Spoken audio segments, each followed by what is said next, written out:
Hi boys and girls. I'm back outside today to read some more of our story. Pink is for Hopkins rose nudibranches. Hopkins rose nudibranch is one of the pinkiest creatures in the ocean. It may look like it's made entirely of bubblegum, but don't let that fool you. Hopkins rose isn't gum or a rose. It's really a sea snail without a shell. Instead, it has several finger-like projections that wave freely in the ocean currents. Pretty cool. Plenty of nudibranches in the sea. Like many species of snail, nudibranches are hermaphroditic. Yeah. This means they have both male and female organs and can mate with any mature nudibranch of their species. Doubling your dating pool comes in handy when you live in a vast ocean, where fellow nudibranches are hard to find.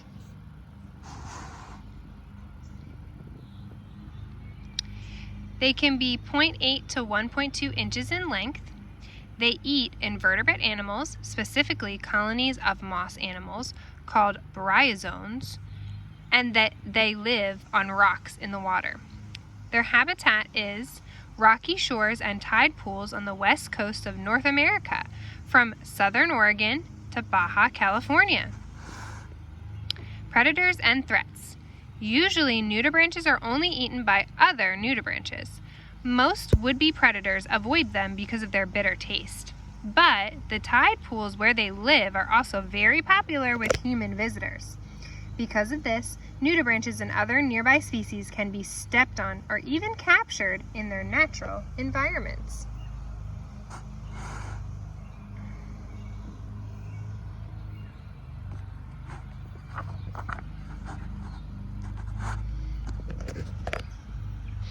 Pink is for naked molerat.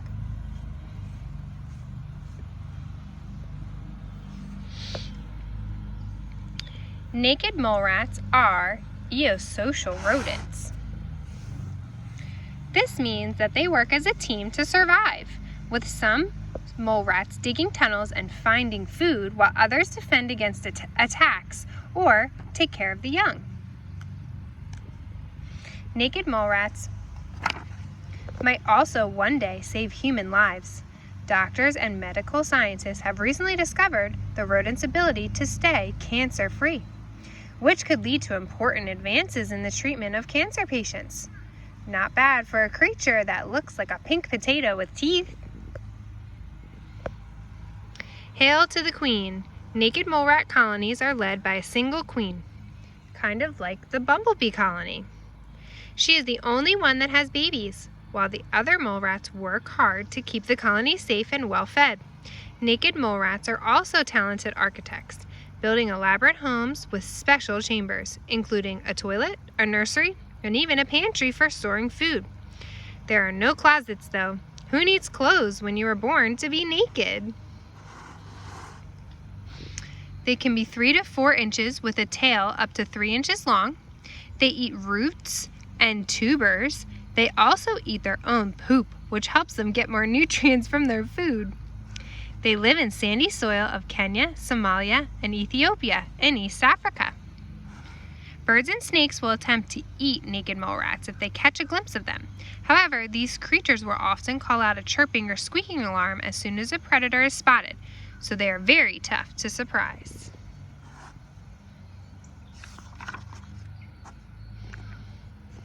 Pink is for pink sea stars.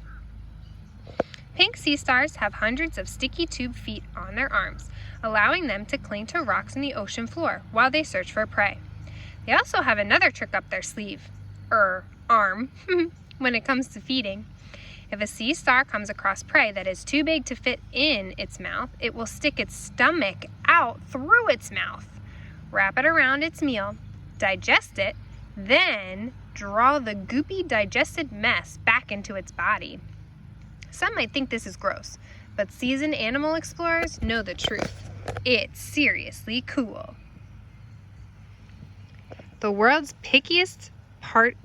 best party trick. If you've ever been to the beach, you might have seen sea stars on the rocks. Although these can be hard and brittle when they're dead, living sea stars are soft and flabby. They may look defenseless, but if a predator attacks, they can shed an arm, leaving it behind while they make their escape. Don't feel too bad for them though. Whenever they lose an arm, they just grow it back. They have a diameter of up to 2 feet. They eat clams, snails, sand dollars, barnacles, and they also scavenge dead fish or squid. They live in sandy or muddy waters from Alaska to California. Because of their tough skeletons, sea stars have few natural predators as adults. However, sometimes sea stars do try to eat each other. Along with their hard armor, some sea stars contain chemicals called saponins. These chemicals taste terrible, making them a great defense against would-be predators.